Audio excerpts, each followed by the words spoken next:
请你跟我这样过。请你跟我这样过。天冷潮湿，全身都好难过。哎呦，感觉潮湿难过，有感觉很难过吗？哎，你不知道天冷潮湿，感觉特别容易过敏，真的是不舒服。哎呦，过敏、皮肤痒，太潮湿了。对，身体不舒服，太潮湿了。食物坏掉，太潮湿了。没了，对不对？墙壁、长壁啊，也太潮湿了。连我的名牌包都发霉。哎呦，好难，好伤哦。果然男生女生重视的是不一样的，而且只要一潮湿，雨下不停，你们心情还会这停不起吧？我准，然后一吃了巧克力，好像心情好一点，但是又胖了。对，但是一连串的连锁反应，哦，实在是好难过。怎么办才好呢？真的，来，今天针对潮湿、天冷啊这方面呢，我们来看看对我们有什么影响。今天的来宾有住山上帅哥2折，住水里妈咪维尼妈，怕潮湿妈咪雅雅妈，爱干燥妈咪佳莹妈，以及坚强的专家群小儿科医师黄聪宁、中医师李思怡、家事达人陈映如，来解决恼人的潮湿问题。不要小看潮湿发霉，湿气竟然是健康杀手。这个潮湿对身体会有什么影响？就会产生非常多的病症，就像过敏啊、流鼻水啊、头痛啊、气喘等等的。但是你如果长期都这样子不注意的话，那你的肝脏负担就会特别的大。那未来你的肝脏的功能可能就渐渐一直被破坏。其实有几种霉菌都会释放这种毒素啊，所以那你如果刚好是吃到量比较多，那才会对你身体有问题这样。这个穴位本身它就是可以利水，它可以消肿，它可以除湿。好，那这个针对了天冷潮湿呢，很多人啊不是只有年纪大才会有状况哦，对不对？到底对身体的影响有到什么层面？我们今天就马上来出题。好，我们先来看这第一道题目是：潮湿比较容易影响人体的哪个系统呢？一是肠胃，二是呼吸。好，来，请举牌。呼吸。我们家真的太潮湿了，而且我们小朋友跟我们早上起床第一件事情就是打喷嚏，然后他们的慢性鼻炎严重，就是一直累积，秋冬更明显。是，所以我就是不知道该怎么办。来，黄医师。这个情况对于呼吸系统严重程度影响层面多大？当然，我们知道一潮湿尘螨就多，一潮湿霉菌就作怪。对，那这2个呢，都是刚好是我们呼吸道过敏、鼻子过敏或气喘的主要的原因的2个原因了哈。所以潮湿本身当然不是主要让我们呼吸道不舒服，主要是那个长出来的东西哈。那至于肠胃也不能完全错哦，其实啊很好，当然肠胃会有差别吗？哎，对，很奇怪哈，因为你看轮状病毒，它冬天在流行，那为什么？因为冬天比较湿，哎，它在一个很极端这个湿的环境还是冷的环境，它会长得特别好。所以刚刚我想看，肠胃好像也不算完全错了哈。但是当然 ，OK， 不过我们题目是比较容易，对，所以呼吸是当然对。好，那请问一下我们现场的来宾，既然比较容易影响呢，曾经我们这潮湿的关系引起你鼻子不舒服的，请举牌。对啊。都会啊，你们都会啊？会，完全会。那你会，你还去出外景？没有办法，反正都是进账啦。我以为你打不到。为了糊口饭吃啊。是这样子，拼了就对了。有一句俗话说得好，怕等卡骨等都用。啊，倾向想你，肩膀会用吗？没呢。所以其实我以前小时候啊，常常会因为打喷嚏，所以一直流鼻血。流鼻血。然后后来啊，我因为功课不好，我都会怪说，因为家里太潮湿。因为没影响了学习。哇塞，没有办法专心嘛。这个理由好好哦。对，一直叫我爸要搬到干燥一点的地方。以后如果你孩子这样告诉你这种理由，你还不晓得怎么反驳他呢？真的哦。潮湿其实对我们的呼吸道不是坏事情，不然我们怎么会建议气喘的小朋友去游泳呢？为什么我们有一集会建议过敏性鼻炎的这个小孩洗个鼻子呢？所以潮湿对我们呼吸道不是坏事，坏的是尘螨趁着潮湿在长。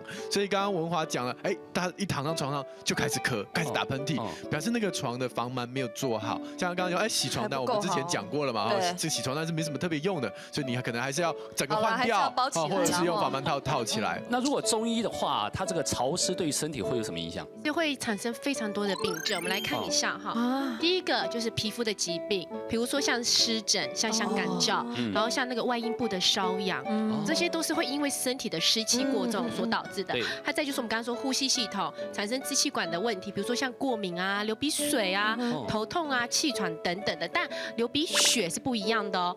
如果是流鼻血的话，刚刚我会建议就是说，如果你们家小朋友常常无缘无故是流鼻血而不是流鼻水的话，其实你可以用一点点大蒜。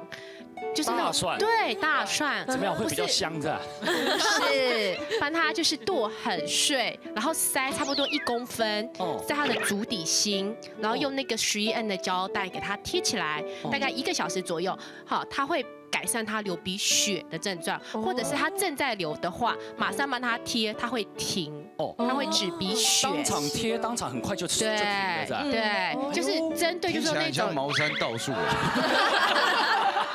你是外景真的出多了，然后用脚没错，还好现在没有再出外景了，你都是探访那种怪怪的地方的，对，所以我相信啊，相信了，我相信，这是中医有经络的理论呐，是这样，对，因为一般我们说流鼻血，其实小朋友他是那种热气，好热气往上窜，那这时候你只要贴一点像那个大蒜，把他那个热气我们叫做引下来，他就不会再继续流鼻血了。但如果是流鼻水的话，它就是湿气过重。那再就是说，如果它是在肠胃道系统的话，包括像容易腹泻啊、容易胀气啊，都是身体湿气过重会产生的。那以及肌肉骨骼，像老人家，他会说一变天一潮湿，脚就开始痛了。对，那我们叫做就是湿痹。那像就是说风湿性的关节炎啦，或者是像痛风，痛风本身也是因为湿热所引起的。那这些东西都是要除湿哦。如果你不顾好的话，来看一下会产生什么样的一个照片哈，很长哦。这就是这是怎么样？这是皮肤病，会被蚊子咬，是这意思吗？不是，哎呦，我们看到，这就是对，这就是湿疹，就是身体的湿气过重。对，但如果说你把身体顾好之外的话，它就会变成这样，同一个人。对，同一个人。对啊。心情好了还涂指甲油呢。他是擦了脚指甲油吧？你不知道皮肤不好，人生就是黑白的吗？专业的医生要看指甲油，观察入微啊！对，观察的太细了。你们也有望闻问切就对了。当然要。好，改善这么多。我觉得一个女孩子皮肤好，她就会心情快乐；但如果皮肤不好，她就会心情不快乐。好像有点水肿。对，还有浮肿。对，湿气重会造成水肿。所以那我们这就要跟大家分享说，如果真的你有以上的疾病的话，你可以利用哪些东西呢？就是第一个大家一定知道的是什么？山药，就是这一个，这在菜市场都买得到，只是我们这个是干燥的，所以就是有中药行的也可以嘛，山也可以就淮山，对，你就可以炖鸡汤给小朋友吃。那还有这是什么东西？那个是玉米须吗？对，好聪明哦，聪明哥。哎呦，海水哦，那个非常利尿啊。对，就是像你们如果煮那个玉米，对不对？就不要把它那个玉米须去掉，就一起煮。玉米吃完可以喝什么？喝汤，就有利尿排水的功效。那这是什么东西？薏仁，小薏仁啊，不，它是大薏仁。多说多错，讲薏仁就好了嘛。真的。但其实我们要跟大家分享的是说，如果你买到的是小薏仁的话，很抱歉，它没有什么利湿的效果，没有什么除湿机的功效。对，一定要买大薏仁。那这就是大家我在节目中常跟大家分享的身体的一个很好的除湿、干燥除湿剂。它就是白术，对，土草的白术。那其实这些东西都是很常见的中药材，而且它基本上是很平和的。我补充一个很有趣的，就是刚刚讲呼吸道，我一直讲过敏，可是冬天也很容易很多病毒会流行，对不对？而且很容易病毒感染。有人想过为什么吗？就觉得奇怪啊，病毒好好的，为什么一定要在冬天的时候特别流行呢？有一种说法，各位最近一定要很有感觉，就是因为窗外有下雨湿冷，你就都没有出门。对，其实我们这个太阳如果晒得不够，我们身体的维生素 D 不够，大概过一阵子，我们的抵抗力、免疫系统也会降低。所以有些人会这样认为说，这是为什么冬天这些病毒、这些生病的人特别多，都是因为我们没有晒到太阳，所以我们抵抗力就往下降。我想问一下，那个发霉，就是天气湿冷的话，我们防止容易发霉，有发霉的气味，对不对？很难闻嘛。那发霉的气味会不会影响到我们的人体呢？像我以前大学的时候啊，在租房子，那我是租那个顶楼加盖，而且是那个水泥砌起来的那种房子。对，然后我记得那一阵子就是一直下大雨，然后气候很潮湿，然后那时候我进去房间呢，就发现墙角怎么会长出那个香菇哦，好湿哦！哇，哇，他的家好适合我们出外景哦。因为这样你有取得自耕农的身份吗？哇！我人生第一次，也是唯一一次看到我们家竟然会长出香菇出来，好正点哦。对，而且一次还长3、4朵，然后我还很好奇啊，好酷哦，加菜，我还很好奇，然后去看说它是鲜艳的还是不是鲜艳的，看片有没有毒？我还犹豫说要不要把它摘下来拿去煮一煮这样。对，然后但是因为长香菇的关系，所以它就会有那种发霉的气味。没错，所以我就在想说，哎，你会长到有香菇，我跟你讲，那个气味之浓厚。所以想问说，它这个发霉的味道对于我们人体会不会有害呢？这种味道有差别吗，黄医师？一闻就不舒服哎。那个主要是那个释放出来的孢子在空气中飘，然后我们对那个孢子会过敏的人就会很特别敏感。潮湿会有孢子哦。他说香菇啊，是不是？霉菌，其实霉菌它香菇的底下伞底下就是孢子。但是不是每一种霉菌都长得像香菇？是这样，大部分霉菌就是乱长这样子，或者是显微镜下看起来像香菇，但你看不到。那它释放孢子会飘，所以如果像我们很敏感的人就会不舒服。像我们叫尘螨孢子侦测器，我们走进那个旅馆哦。你就完了，你就这个今天晚上你就难过了。对，所以它那个如果说是这么潮湿，你闻到，它会影响到的是呼吸系统还是整个？我想比较不会有很多人会想到这个什么毒素啊，什么香菇的毒素。我想比较少人会。鲜艳的颜色，应该不会啦。那你除非你是吃才会啦。不过玛丽兄弟吃了就变大嘛哈。你们两个是好朋友哎，我发现。各位观众朋友，你还决定要找黄医师看诊吗？而且他还是小儿科哦，对，要注意哦。摸猜的名气这么响亮，哎呦，不好笑就算了，讲那么多，好了，跟医术没有关系啦，医术还是很好的，还是去看啦哈。对了，好，来下一个问题来。好，雅雅妈，我想请问一下，如果那个太潮湿的话，如果会引发食物中毒吗？因为为什么？因为基隆很湿，对不对？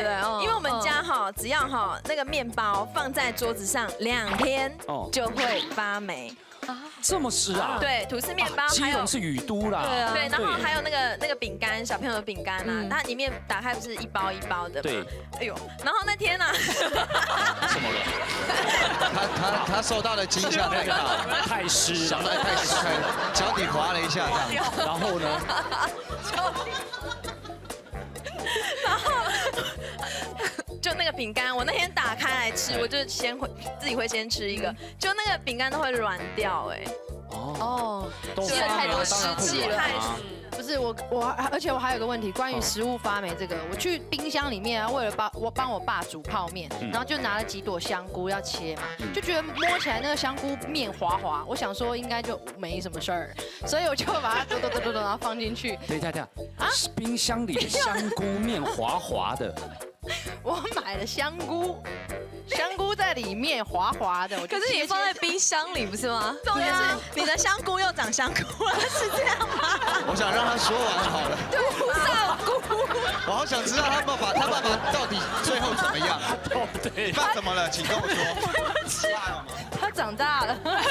你爸长大了？没有啦，他香菇长大了。它味道我觉得怪，他就问我说这个东西是好的还是不好的？我说这摆了一会儿，但是没有说很久，可能2、3天这样子，我也不知道为什么食物就是在冰箱里面它也发霉了。刚刚是说闻大概还好，但吃就有可能会有一些问题了。像我们都知道那个，黄菊毒素是不是？对，对，花生啊，或者是一些有些干或放在外面，然后有这个霉菌上去，你就会吃到。那不是每一种霉菌你吃的都会有毒啦，我必须讲，并不是每一种霉菌都有毒，但是有一些像我们知道黄菊毒素就是对肝脏会有负担。当然你吃的量如果没有很多，你也不会当场就爆肝，但是你如果长期都这样子不注意的话，那你的肝脏负担就会特别的大，那未来你的肝脏的功能可能就渐渐一直被破坏。所以说像我刚刚讲，就是维尼妈讲这种比较急性吃的这个香菇之后，是不是会有问题？我倒觉得那个滑滑的可能是细菌，不是霉菌。对呀，我觉得是细菌。对，那冰箱里面细菌是有可能会滑滑的，它应该是有一点坏掉了。对，就是有才会滑滑的样子。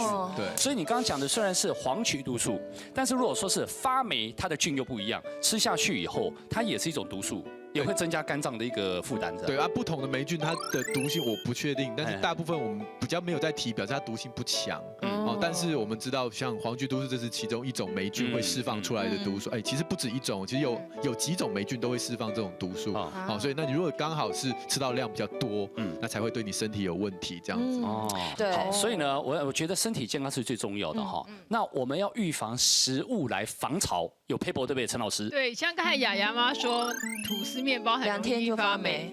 如果我们会建议大家，如果吐司买回来，如果当天就没有办法吃完的话，就给它放到冷冻库。有时候我们会一次买比较多，然后我们就放冷冻，因为可以保存期比较长，而且它的水分比较不会流失，所以那个口感也会比较好。那冷冻的面包，明天要吃的时候就直接烤就好，也不用说什么再退冰或回温，所以直接就可以。那还有像维尼妈说，食物会像发霉或者有细菌的话，通常放在冰箱会有这个情况，就是第一就保鲜做的不是那么好，像用保鲜膜有时候密封性不是那么好，所以用保鲜盒会比较理想。那有一种可能就是我们有时候拿比如说罐头里的食物，我们的筷子是湿湿的，可能碰到生水啊，或者甚至有些人是已经放到嘴巴里又去直接夹，其实那些都会比较容易造成有叫污染，对不对？那如果你刚刚讲说放冰箱，那当然是有关于食材啦。对。那如果是像刚刚说饼干类的话，也要放冰箱冷冻吗？其实饼干的话就不用，我们还是建议大家，比如说有些是那种散装的话，用密封夹，但密封效果没那么好，可以改用密封袋。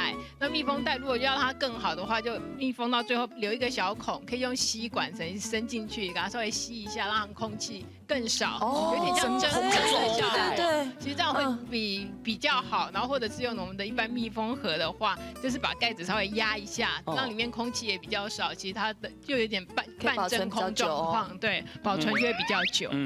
好方法。对，不过刚黄医师有讲到哈，这个潮湿它这个霉菌或是病毒啊，它有不同的呈现，对不对？你刚刚说像是黄曲毒素，它是一种，那轮状病毒它也容易好发在潮湿的时候。刚刚有提到嘛，很有趣。可是轮状病毒你怎么观察小孩是不是轮状病毒嘞？这个当然就不是什么食物上长轮状病毒，不是了哈。轮状病毒是人传人，我们之前有一集在讲疫苗还有轮状病毒的时候，我们有提到，它就是一个传染性的疾病。对。那轮状病毒很有趣的就是说，它在很特别干跟特别湿的环境，它都长得特别好，然后在这个中间反而还好，还有极端。那但是呢，有一个共同点是，只要冷，它就长得特别好。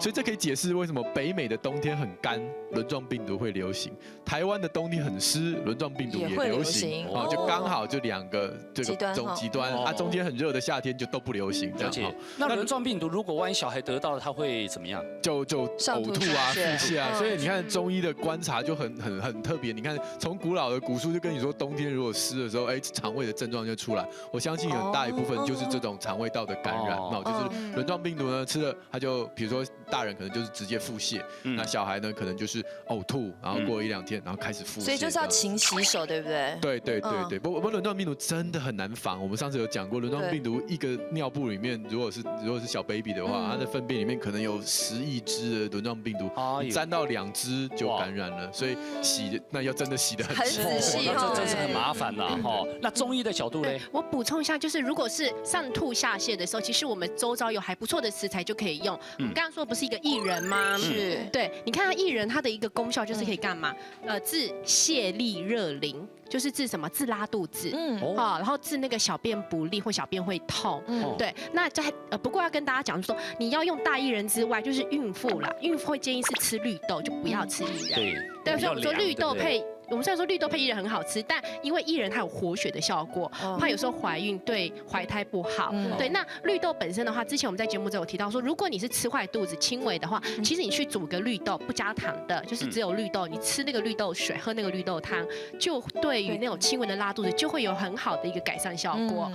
潮湿的第2个问题是，环境太潮湿会加重什么问题？1. 失眠，2. 忧郁症。1112，来，这失眠的比较多，为什么？为什么会认为？我觉得我个人的经验是什么？就是如果太潮湿的话，它会间接应该说直接让那个棉被直接变得很厚重、很冰冷。对，那个你根本就睡不着，睡都睡不好像睡在水里，你是不是？有时候我回到家的时候，我都觉得我还在出外景。以为还在户外的，明明都已已经好不容易回到甜蜜的家里面，你认为那真的甜蜜吗？后来觉得还好，还好。对，但是就是很奇怪，因为我们家北投山区嘛，所以它本来就潮湿，而且有那个壁癌好湿哦，好湿。我一回去，我只要不处理的话，我直接要睡那个床，基本上我很累，我还是睡不着。真的。哎，你最久在出外勤几天没回家？28天。28天前后，你回到家里面，那个湿气会让你感觉会有很大的差异吗？非常大哎，非常就是如果是有人进去的话，就有在整理的话，就那个味道还会比较暖，对不对？对，还会。然后我28天回去之后都不通风，对不对？而且我那个壁癌的那个所有的漆全部都掉在我的那个床上啊，然后那个棉被或枕头本来是这么厚，但它一吸了湿气之后变这样那么薄。都不蓬松。我现在是真的回到家是在行军，是不是？哇，怎么回事啊？跟当兵一样啊！我出门的时候是冬被，回到家变凉被。对，差不多这意思，差不多这意思。尤其在冬天，好痛苦哦，真的啊。所以睡不好睡不好。好，那忧郁症呢？为什么？就是除了觉得说，生活上面就是感觉好像都很不舒服之外，我觉得我也影响到心理，就是会觉得说好像很郁卒啦，很不入这样子，就看什么都不顺。对，没错，这就是刚才为什么我犹豫不定的原因。真的哈，我就是住基隆啊，每天都在下雨，你知道吗？很烦呢，真的。我觉得我出门少发一位心理医师。从你们刚刚的表现，答案已经呼之欲出了。我们看不出来耶，答案才2个，他们只有很躁郁而已啊。对，答案就是忧郁症啊。对啊。其实你知道像那个，你知道全世界自杀率最高的是在哪里吗？日本、芬兰，对不对？对，它其实就是太阳照的最少的地方。那如果每天都在下雨，都在潮湿，它没有太阳，人是会忧郁的，真的吗？会不露的。对，然后不露之后就干嘛？就会失眠，失眠会加重忧郁，它变成一个恶性的一个循环。对，所以你看厨师天气好多重要。真的。如果天气不能好，那我们还是要吃一点中药材，让自己湿气不要过重。有什么饮食或是这个行为习惯会造成湿气加重？生气也会啊，你抑制住啦，生气会湿气加重？会。生气不是起阳刚吗？真的。对，都火。一把火上来了，火上来了。你看啊，其实像我们皮肤疾病，常会跟病人说，你除了不要吃那些生冷刺激的之外呢，还有就是说，你不要让自己常常处于就是生气的状态，因为其实皮肤疾病跟压力有很大的关系，它就会让你整个循环会更郁滞，所以会加重皮肤疾病的不好的状况。还再就是说，我们刚刚说的，你如果是住在山上啊，你是住在水边啊，其实这边你都会影响到我们的皮肤，影响到我们的支气管系统。但我们身体有个很好的穴道，它就是可以除湿的。哎呦，哪里有自动调节？来，哪里？它刚好是在我们的脚的大腿。好，来，我们找到这个膝盖哈，膝盖的后方它是有个凹陷的，刚好就在如果脚你做90度的话，要90度的状态。对，它就在这个弯曲的这个地方，脾经的一个穴道。它可以消水肿，用力按女孩子会有一点点酸的感觉，对。我好痛哦！如果你真的住基隆哦，对，很潮湿哦。对，那基本上有可能像牙嘛，有可能会残障，它容易水肿的话，你就要常按这个穴位。那这个穴位本身它就是可以利水，它可以消肿，它可以除湿。那有些人比如说下盘比较水肿一些，按这个 OK？对，它本身就是一个主水的穴道，在五行中它是主水，就是脾经的主水的穴道。那两脚轮流按吗？对，两脚都是在内侧，都是在膝盖弯哈。如果是90度的话，你按上去它是一个凹陷的地方。对，它是一个很大的穴位。好 ，OK。所以这个穴道呢，左右两脚轮流按，时常按是有帮助的，对不对？是。学会神奇的除湿穴，接下来要考大家的题目是：棉被收起来时要放什么在里面除湿？1. 木炭，2. 咖啡渣。全部都是1啊。1。全部都是木炭，因为咖啡渣是除臭吧？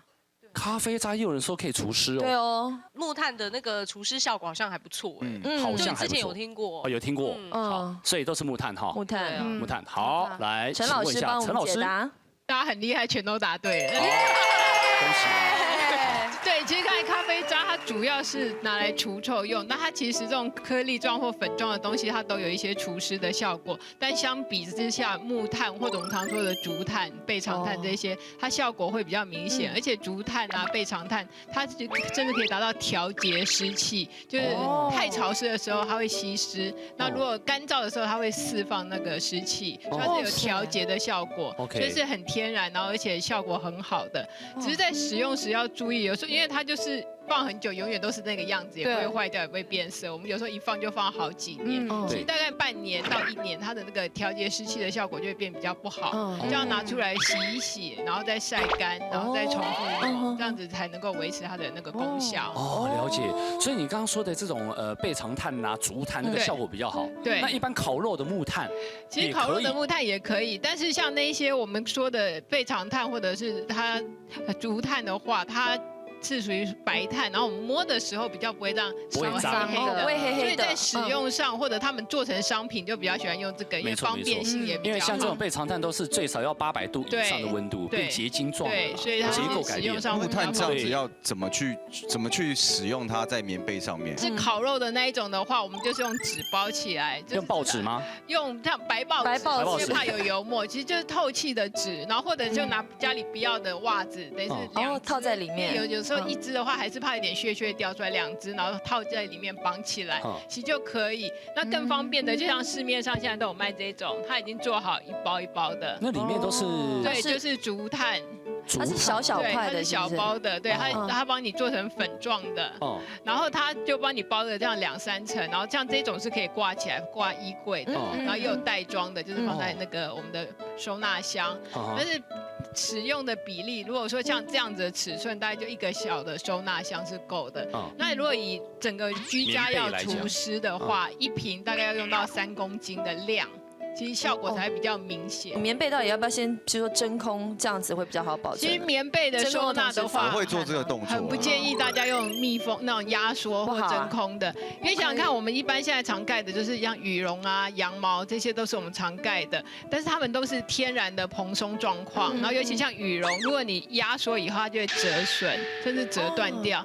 那一段折断了或折损了，它就不可能再恢复原来的状态，然后就影响它的保暖度。其实我们就是以它原来最原始的状态来收纳是最好的。那工具的选择就是我们原来买的时候附的袋子，如果没有的话，可以拿不要的旧床单来包，这样其实就 OK 了。然后再放着木炭一起对放进去，但就记得要包好，不要让它直接粘附那些碳粉。不过你说的这种方法比较属于是在换季了啦，就说我棉被收起来放在那个袋子里面来除湿。但如果像现在天气冷了，我们是都摊在床上嘛，对，它不会收起来的话，我的炭是怎么样？就放在墙角就好了吗？对，炭的话等于就是你大空间的使用，然后就可以放在一大。等于是它有些是卖长的，然后你就拿一个容器给它装的，就放在家里的角落，或者就是搭配除湿机。如果你的碳的量没那么多，你就搭配除湿机，其实这样的效果会更好。人家都说那个棉被啊，如果折好的，反而我们那天晚上的湿气都挂在里面，所以早上最好不要折棉被，这样散的。其实我喜欢这个理论，对，这是好的。我喜欢这个理论，对，因为你都细菌，对不对？不是不用整理最好了。对，把它摊平在床上。对，自从有这个理论出来以后，年轻人都好高兴，他们都有理由跟他妈说他不折被，但这是事实，因为我们平常如果一起床就折，然后又折很小的话，它湿气是散不开的，所以我们其实也不是这样乱七八糟一堆，就是铺平，然后它其实是大面积的这样子摊开，那湿气比较容易散开。它有用一种方式啦，就是棉被冬被拿出来之前，先给太阳去晒一晒、打一打，这样子是不是就可以除湿？然后再拿进来用。太阳晒当然是可以除湿，因为它就变干燥了嘛。可是我们就是必须每天都要做这样的动作吗？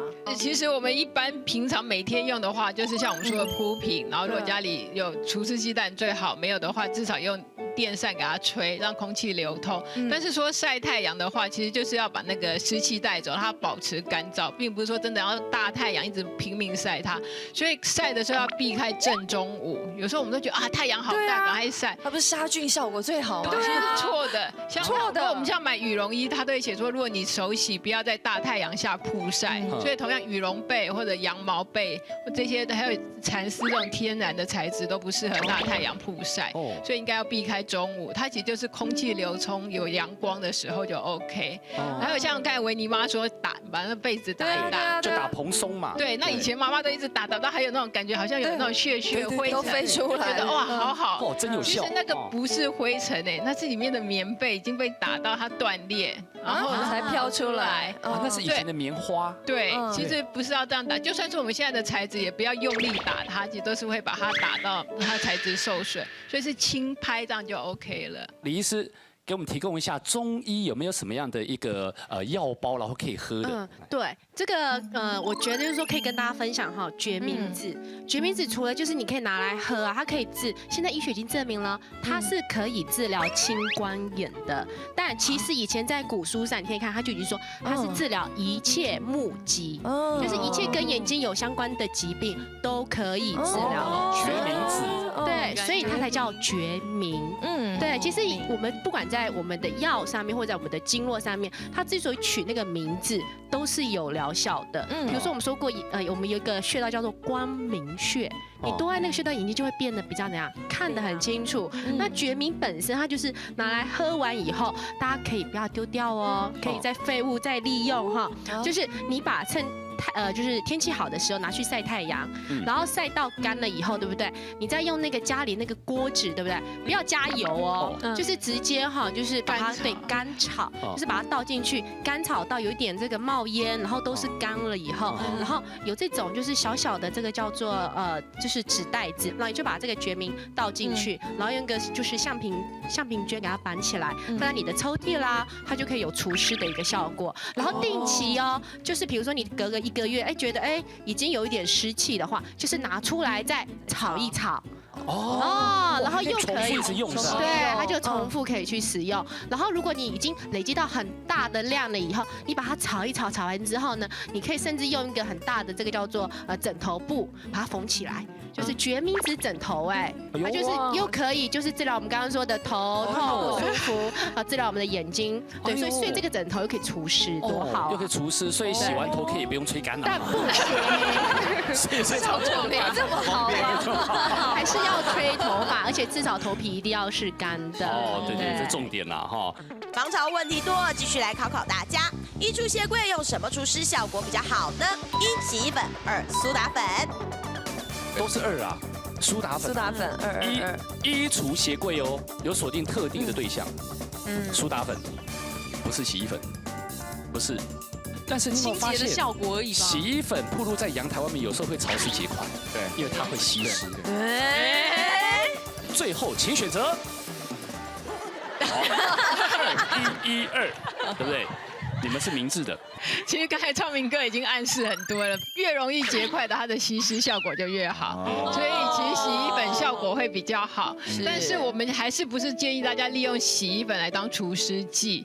第一当然是贵，然后还有第二个就是它放到都结块，某一个程度来说它就是变质了。有些妈妈是说结块了还继续用，其实都是比较不建议的。因为像洗衣粉，如果你要让它有吸湿效果，通常就是不要盖起来，就是这样直接放嘛。然后它里面其实都有一些化学的成分。甚至有些有香精，那直接在空气中这样子挥发的话，我觉得都对于家里有小孩的来讲都不是那么的理想。了解，它是有吸湿效果，但不是理想的选择。一般来讲的话，市面上我们在买那个除湿的什么灵啊，或什么有没有？对的嘛，很多种，然后它一粒一粒啊，对不对？然后湿了以后，它就颜色就变啦。对。那个东西如果用到一个程度，如果它已经除湿除满了，好像又有方法把它再重复回收再除湿，那是不同种的。您刚才说的是这种会产生水的，那我可以给大家看一个表格。好，这一种的话就是我们说的那种会有，就是放了一开始一个颗粒状的，就像这样子。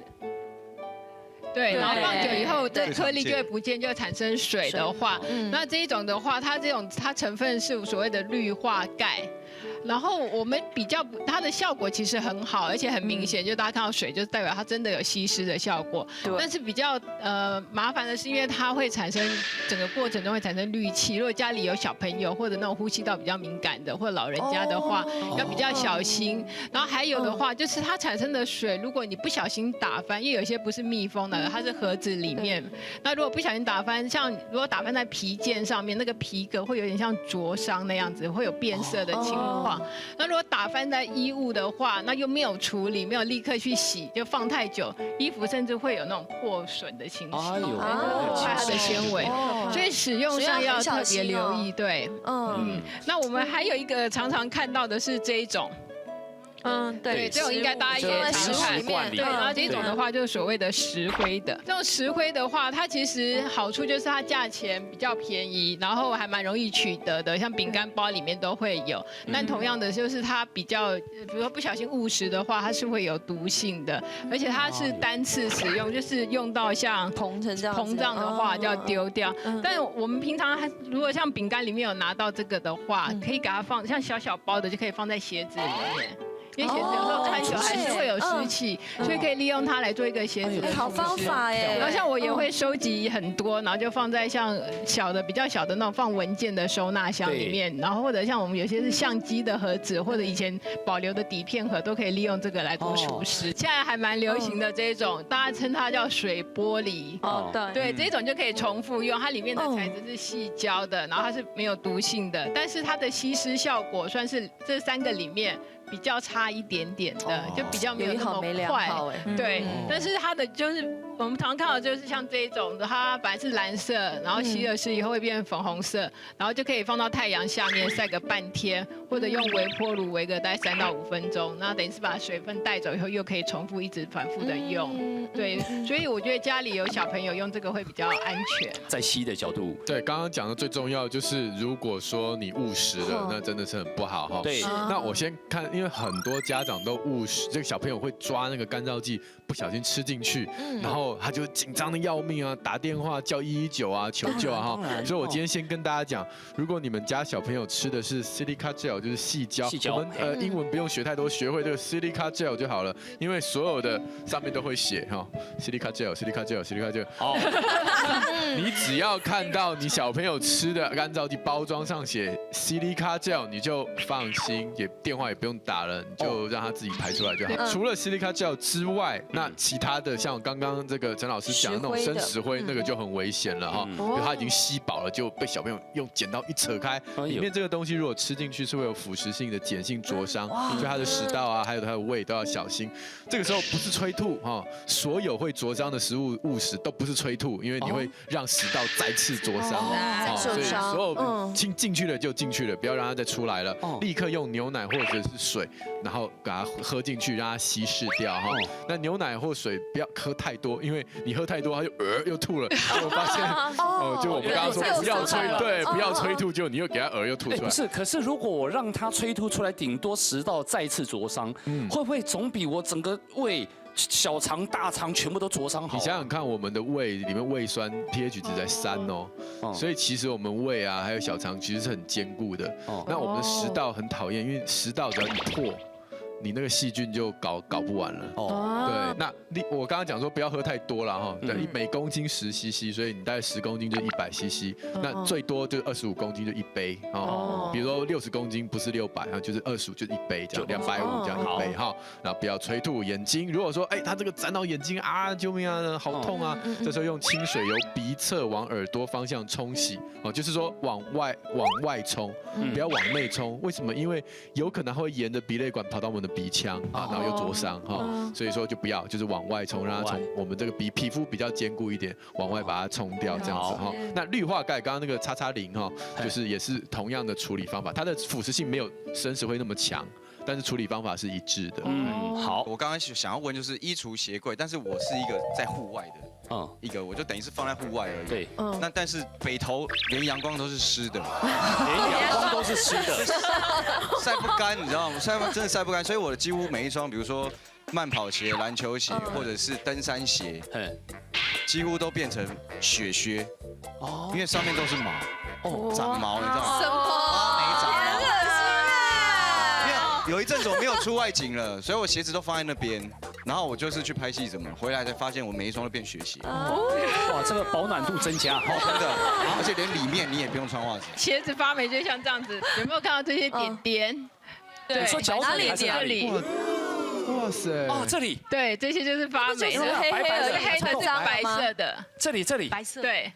这个是发霉哦。对对对，不小心以为是什么参啊，什么照常穿呢？以为只是脏掉而已。你再一穿，万一脚底有伤口或是感染，哇！对啊。然后我们发霉的处理方法就是不要直接上皮革清洁剂，一定要先把那个霉刷掉。那刷就可以用像这种猪鬃刷，它的软硬度是比较刚好的。那如果没有，就拿那个不要的，像软毛刷或小朋友牙刷比较软的牙刷。对，然后先把它表面的刷掉。刷完了以后。刷完以后就可以用皮革清洁剂，然后皮革清洁剂可以买那种有防霉成分的，就是比较那个效果会比较好，那以后也比较不容易发霉。那记得就是不要直接倒在皮革上，因为有些这种液态的，它一倒就会有一个斑点，所以倒在刷子上面就倒一点点，然后直接看哪里有就直接刷。对，哎，这一招是针对了皮革的鞋子比较用，包括名牌包也可以，对不对？其实名牌包的话，因为现在材质很多种，除非你是全皮的，我们可以让自己处理。但是如果是那种有些是混合材质的，我们就不建议自己处理。对，最后再拿干净的布把它擦掉，其实就 OK 就可以了。可这是方便处理还是？哇，这么脏啊！对，其实还蛮脏。哇塞！哇，陈老师，这是你的鞋子啊？陈老师没有制作单位的。哦，制作单位的，不要撇清关系。所以清完以后，记得就是放个1天，放在户外或者放在通风地方，它表面是干燥的时候才放回鞋柜。啊，了解。好，这是正确的处理步骤哦。我放在衣柜里，就是纸箱子包起来的那个衣服啊，拿起来也是那种泛黄，然后有那种一点一点那种霉的感觉。然后里面是有用樟脑丸，可以除湿嘛，对不对？樟脑丸是除虫吧？樟脑丸是除虫，除虫。樟脑丸不能除湿啊。是除虫的，不是除湿的。你又用错了，除虫。樟脑丸没有除湿啦。我真的吗？对啦。还是放错了。他是说避湿那个湿啦。那洗衣篮里面的衣服怎么办啊？为什么会这样？洗衣篮潮湿到会发霉，因为可能身体上的一些汗水什么都还在衣服上。对，然后而且又是一个不通风的地方，所以它很容易发霉。就像我们有时候都觉得毛巾也很容易发霉。对，真的，吸水性越好的东西就越容易发霉。尤其我们毛巾有时候擦完然后就挂在浴室，然后就睡觉。想想那里面又潮湿，然后又暗，因为都没有开灯，其实就很容易就觉得毛巾每天闻起来都臭臭的。对，这些都是因为潮湿所造成的。其实只要用那种氧系的漂白粉。现在不是有那种粉状的，有点像洗衣粉，然后它是就增艳漂白，对，它是粉状的，然后我们就用浸泡的方式，就一个桶子里面放温水，然后放洗衣精跟那个漂白粉，要温水，对，然后大概浸泡个看情况，如果很严重，甚至可以泡到6个小时都 OK。这么久？对，然后泡完以后把它冲一冲，然后这样跟洗衣服一样丢到洗衣机洗，其实就会有效。那其他就可以把里面的脏污跟那个霉菌什么的杀菌的效果跟清洁效果都有。我不能直接丢到洗衣机里面或在里面洗。用洗衣机直接洗的话，效果通常都不是那么好，所以我们要特别针对这些衣服在做初步的处理。那如果已经深层到，比如说衣服的纤维都已经变质，就是我们洗过一次发现还是很明显，我们就建议大家其实就可以不用再做进一步处理。对，可以分享一下，就是住在北部或者是住山上、住水边都很潮湿，对不对？我会建议就是说，你大概1个月左右哈，你们家的毛巾啊，就是可以分批用热水，就是那个锅子你把水煮滚的丢下去，让它稍微滚一下，然后等水冷了，就是你也可以不用，就是等水冷了把那个毛巾倒出来，然后再丢洗衣机，然后再来洗，把它晾干，就是把它脱水晾干，因为它已经用滚水煮过了，比较不会再有霉菌的滋生，然后也可以达到杀菌的效果。那另外就是说，还有就是我们不是擦那个厨房都比较油吗？你一样就是用那个热水煮滚以后，它那个油污很快就会掉了，然后就直接用那个脱水机脱干，然后晾起来，用太阳晒干。所以热水高温100度 C 是可以杀死霉菌，是不是？对，然后但是我们一般来讲啊，毛巾的话比较适合，但是现在有些衣服是像什么弹性衣料的那些，就是毛巾，一般就是我们这种毛巾比较适合。好。那衣服跟鞋子怎么样防潮？每个人 paper 不一样。我是放在防潮箱里面，但是我衣服跟衣服之间大概2、3件衣服，我就垫一张那个我们买新衣服的时候不是都会有那种纸吗？哦，对，折在对，就是折在保护衣服的或是那个，然后我就会把它垫在那个衣服跟衣服之间，然后里面再放那个什么防潮剂啊什么的，对。这个是做的比较透彻一点哦，对不对，陈老师？对。也有人说这个像你这个白报纸或报纸，你把它卷成大概有点卷筒状、棒状，也可以防潮嘛。对，其实也可以。还有一个东西也蛮好用，就是毛巾，因为我们刚才说毛巾很会吸湿，就我就利用它这个特点，像我们收纳箱最底部，我先铺一条干毛巾，可能就用一阵子，想要汰换的就给它铺在下面，然后再放衣服，等于是利用它来当一个防潮跟吸湿的垫子。然后它其实耐用度就会比报纸又更久一点，或者是像现在大家很喜欢打麻将，对，那麻将对，这样子其实对又大方。然后像还有就刚才说到鞋子的话，如果说平常我们可以塞一些报纸在里面，那如果下雨天回来是湿的话，有些鞋子的底还是皮革底的，那个底部其实也要稍微注意一下。我们可以拿个大概3双免洗块，3根这样摆着，然后把鞋子垫在它上面，那它下面就直接没有碰到地板，等于是有一个空隙，免洗块摆，对，那比较通风，它干的也比较快，那鞋底也不会变形，因为有些好鞋子你会觉得穿一阵怎么发生拐，那就是变形了。对，哎呦，了解，这也蛮好的聪明哦，而且筷子因为木头做的，对，木头做的它可以吸水哦，对。好了，所以呢，我们今天呢就是要告诉各位，不要小看了潮湿天冷这件事情哦。也许它是环境的潮湿，也许是你的贴身衣物的东西潮湿，导致身体会不舒服，影响可谓严重。哎呦，连心里都不准了，对不对？所以潮湿一定要做好，一定要克服。对，好，谢谢所有来宾分享，谢谢。好，下一段时间继续锁定，请你跟我这样过，拜拜。